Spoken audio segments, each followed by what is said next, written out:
बिस्मिल्लाहिर्रहमानिर्रहीम। अस्सलाम वालेकुम प्यारे पाकिस्तानियों, क्या हाल चाल है आपके। आप देख रहे हैं मेरा यूट्यूब चैनल रिजवान तोगयानी। तो मेरे पास बहुत अहम खबर है जो मैं आपके साथ शेयर करना चाह रहा हूं। मैंने तारीख में काजी फाइज ईसा जैसा मुतनाजा और बदतरीन चीफ जस्टिस नहीं देखा। एक्सटेंशन माफिया गैंग ऑफ 3 का हिस्सा है। काजी ने अपनी जाती मफाद और एक्सटेंशन के लिए आईने पाकिस्तान, सुप्रीम कोर्ट और जमहूरियत और इखलाकियात का जनाजा निकाल दिया है। काजी ने लंदन प्लान पर अमल दरामद को यकीनी बनाया है और भरपूर कोशिश की है कि लंदन प्लान के मुताबिक तहरीक इंसाफ मुकम्मल तौर पर क्रश तबाह कर दूं, नवाज शरीफ के तमाम केसेस को माफ कर दूं और इमरान खान साहब जेल में ही रहे। लंदन प्लान के मुताबिक काजी ने तहरीक इंसाफ को क्रश होने दिया और बिल्कुल इसी तरह खामोश रहा जैसे मगरबी ताकतें इसराइल को अहले फलस्तीन को क्रश करने की खुली छूट दे रखी है। अपनी तरफ से तहरीक इंसाफ को मुकम्मल क्रश करने के लिए पहले सिकंदर सुल्तान राजा को इस्तेमाल किया गया और फिर काजी फाइज ईसा अपना किरदार अदा करता रहा। कमिश्नर रावलपिंडी ने इन दोनों की मिलीभगत से पर्दा उठाया और सारी साजिश को बेनकाब कर दिया। कमिश्नर रावलपिंडी का हर इल्जाम दुरुस्त साबित हुआ।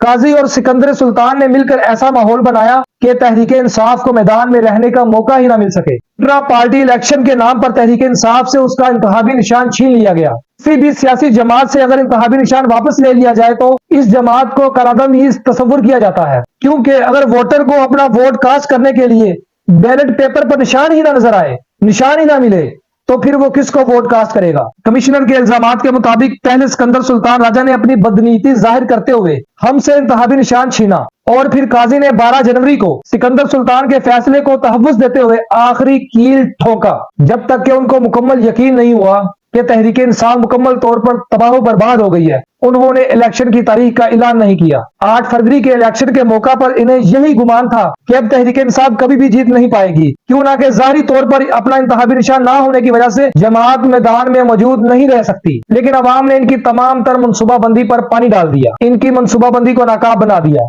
और 8 फरवरी को एक इनकलाब आया। इस वक्त काजी 8 फरवरी के मैंडेट चोरी को तहफ्फुज़ देने के लिए मुकम्मल पुरअमन, मुकम्मल पर उम्मीदी के साथ कभी इलेक्शन ट्रिब्यूनल सुल्तान राजा की मर्जी से लगाने का फैसला देता है, कभी सारे कायदो ज़बाबत को रद्द करके गैर कानूनी बेंच तश्कील देते हुए हॉर्स ट्रेडिंग को कानूनी जवाज मुहैया करता है। हम हमारे बंदे तोड़कर इस गैर कानूनी तरमीम को पास करवा सके। इस तरमीम के साथ इसकी अपनी जाती एक्सटेंशन मुंसलिक है और ये खुलकर अब बेनकाब हो चुका है। ये अपनी जात को फायदा पहुंचाने के लिए किसी भी हद तक गिरने को तैयार है। ये एक ऐसी पार्लियामेंट जो कि फॉर्म 47 और NRO 2 की पैदावार है और जिसे आईनी तरमीम करने का कोई अखलाकी और कानूनी जवाज हासिल नहीं है। इस पार्लियामेंट को अपनी और अपनी गैंग की एक्सटेंशन की खातिर हॉर्स ट्रेडिंग जैसी बदनाम जमाना जमहूरी रवायत को तहफ्फुज़ देने की कोशिश कर रहा है। PDM इस एक्सटेंशन माफिया के गैंग ऑफ 3 की चौथी मेंबर है और इन सबके मफादात एक हैं। इन तमाम मफाद परस्तों के पैसे और जायदादें बैरून मुल्क है। मोहसन नकवी के पास अपना एक स्कूटर नहीं था, जबकि उसकी बीबी दुबई में 500 मिलियन की जायदाद की मालिक निकली, जो कि दुबई लीक्स में सामने आ चुकी है। इसके पास इतनी जायदाद कहां से आई। इस तरह शरीफ खानदान या जरदारी खानदान का सारा पैसा, कारोबार और जायदादें मुल्क से बाहर है।